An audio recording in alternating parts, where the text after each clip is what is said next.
mbubbum teraanga bu nekk yàlla wékk na ko ci àdduna ak laax képp ku fi nekk di kilifa bi lislaam bàyyi nga sa lépp te ñëw fi ngir moom képp koo xam ne kii yaa ngi di kilifa ak àdduna bàyyi nga sa lépp ngir moom gis ngeen nit ñi kii du lu ñu leen di nekk di yéene ko gisal seen bët xam ngeen ni ñi fi daje du kenn ku ci nekk la ñuy jox ne la man la wala mu jënd gërëm di gën a tuuti jox mi ngi leen jënde ci ngor ak lislaam ak ci koy rafet ak yaa dënn muñ. tey dañuy dellu ak yéen ci jamonoy maam ca kàddu ya sunu maam Abdoul Aziz Sy Dabakh Malick bàyyee ñu bi kii di président Lamine Gueye génnee àddina. war na ne tey waar ak bind bu bees la ci ñun ñëpp war nañu delloo suñu xel ci yàlla te xam ne fi waay nekk war ñëpp bu baax ndax soo jógee ëllëg ndax tax waay bu rafet. bu ko deful it fii rek nga jëm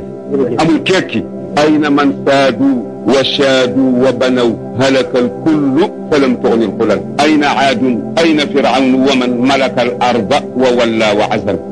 ñooñu ñëpp dañ daan fol ak di folle dem nañu tey Lamine a ngi nii dégg na président ci lu nekk anamu tey ay na huwal al jubóole nag seen i mbokk te doole ji leen yàlla dénk ngeen di ci def lu baax bu leen ko xeex doole du xeex doole des te yërëm waxatuma ak doole yàlla te man zalama ibadallahi kaana allahu xasmahu yawma alqiyama Lamine a ngi nii génn na këram tey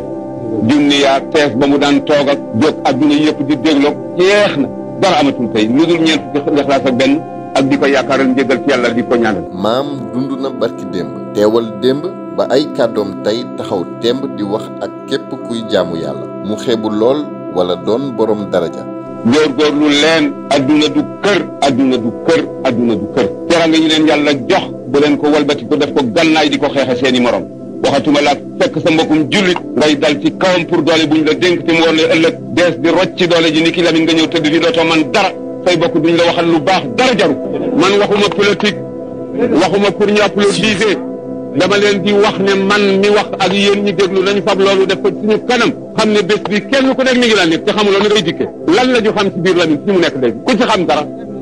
yaakaar ak njort rek ngeen am ci moom ci kan la ñu yaakaar ak di jort allahu subhanahu wa taala mi nga xam ne lépp dana dem sa des kullu nafsin zaiqatul mawti kullu shay'in halikun illa wajhah kullu man alayha fanin wa yabqa wajhu rabbika dul jalali wal ikrami nañu jaamu yàlla te bàyyi par parloo bi te bàyyi pomi te jéem a xam loo yàlla xam nañu koy jaamoo waaye di dugg ak di génn te tëral sa lammiñ te kenn signé wu la permis nga sëdd ci deru gor yi soo lëgee daa daje koo xam ne kii avocat du fa jariñ dara. moo tax saa su ne yàlla sunu borom ñu lay ñaan ndax mag daal mat naa bàyyi cim réew nga sàmmal ñu sunuy ndaw te nga feeñal bépp mag bu matu la bàyyi ci mim réew. kenn rek la mooy président ba mooy juge ba mooy avocat ba mooy procureur ba dëgg moo fay avocat dëggay la yor teg yàlla ba mu xam ne kii mooy avocat bi gaña na mu ne bàyyi naa la. yàlla nañu yàlla saxal ci dëgg ak njub yàlla nañu yàlla musal ci képp koo xam ne àddina moo ko jaral yàlla na ndaw réew mi yeewu ci dëgg. dëgg de nañ jaamu yàlla te bàyyi pomi te bàyyi kattan yi ñu dénk nit ñu fab ko jox ñu di seen dooley bopp yàlla baaxee leen jiital leen suñu kanam ñu fab doole yi jox leen ñu walbati ko tëgg ko gànnaay di ko rey jaami yàlla yi du dëgg